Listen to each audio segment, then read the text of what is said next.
আসলেন স্টেশনে কি সমস্যা হয়েছে? দেখুন, ঘটনা হচ্ছে এই মুহূর্তে ক্যানিং স্টেশনের উপর থেকে বেশ কিছুদিন ধরে, কারণ ক্যানিং স্টেশনটা এমন জায়গায় দাঁড়িয়ে আছে, তার চারিপাশে গ্রাম আছে। বিভিন্ন গ্রামের লোকরা তারা বাজার করতে যায়, তারা মার্কেটিংয়ে আসে।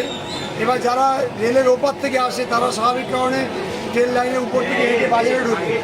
কলেজের ছেলেমেয়েরা কলেজে আসছে, তাদের আই কার্ড ধরে আছে, তাদেরকে বলছে ফাইন বলে টিটি ইচ্ছা মতো মানুষকে অ্যারেস্ট করছে। 4 জন 5 জন 6 জন প্রতিনিয়ত এটা হচ্ছে।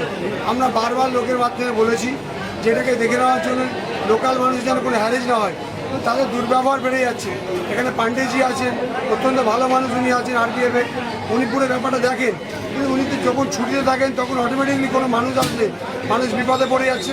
আমি তাই আজকে এসেছি। 2 জন মহিলা তার মাকে ট্রেনে ছাড়তে এসেছিল, মাকে ট্রেনে ছাড়তে বাড়ি যাচ্ছে, তাকে হাত ধরে নিয়ে, একটা মহিলার হাত ধরে নিয়ে তাকে বসিয়ে দিচ্ছে, বলছে ফাইন দেবেন তারপর বাড়ি যাবেন। এটা কি হচ্ছে? এটা তো সরকারি প্রসেস নয়। যারা টিকিট কাটবে না, যারা ট্রেন চলবে, তাদের বিরুদ্ধে আইনত ব্যবস্থা হোক, কেস দেওয়া হোক, ফাইন নেওয়া হোক। কিন্তু এই ঘটনা যদি আগামী দিন করে তাহলে আমরা উপর মহল পর্যন্ত জানাতে পারবো। এর আগেও তো একাধিকবার টিটির বিরুদ্ধে এর মধ্যে এর আগে একটা টিটি মারধর করেছিল, সেই মারধর ব্যাপার থেকে আটকে রেখেছিল। আমি এসে আবার ছাড়িয়ে মিউচুয়াল করে দিয়ে একটা অ্যাডজাস্টমেন্ট করেছি। যদি আগামী দিনে ঘটনা ঘটে থাকে তাহলে পরবর্তীকালে আইনত আমরা ব্যবস্থা নিয়ে নেব।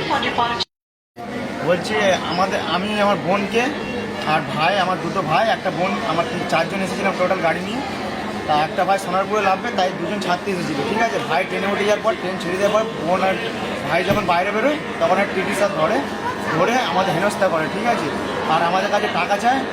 উপরন্ত আমরা বলেছি বাড়ির লোক আলে আমাদেরকে তবে ছাড়বে। উনি হিন্দিতে গালাগালি করে বা অনেক রকম ব্যাপার স্যাপার আমাদের সাথে করে। তারপর আমি আমার এমএলএ সাহেবকে ফোন করি, উনি আমাদের এসে সম্মানভাবে ছাড়িয়ে নিয়ে যায়।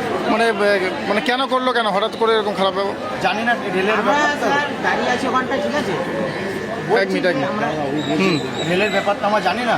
ঠিক আছে, জাস্ট আমরা যে যাচ্ছে তার কাছে টিকিট ছিল। ঠিক আছে, যে যাচ্ছে তার টিকিট ছিল, আমাদের টিকিট ছিল না। ওই জন্য আমরা অনেক রিকোয়েস্ট করেছি স্যারকে, হাত জোর করে রিকোয়েস্ট করেছি, কিন্তু স্যার তাও বাজে ব্যবহার করেছে আমাদের সাথে। কোন যাত্রীর নাম কি ছিল, বাড়ি কোথায়? যাত্রীর বাড়ি গোলাটাকড়া। 16 টাকার নাম ছিল মৌনাথ। বিধায়ক এসে কি বললো? বিধায়ক এসে স্যার বললো ছাড়িয়ে নিয়ে গেল, স্যার ভালো কথাই বলেছে। আচ্ছা, আপনার নাম? আমার নাম অলোকনাথ বাসী।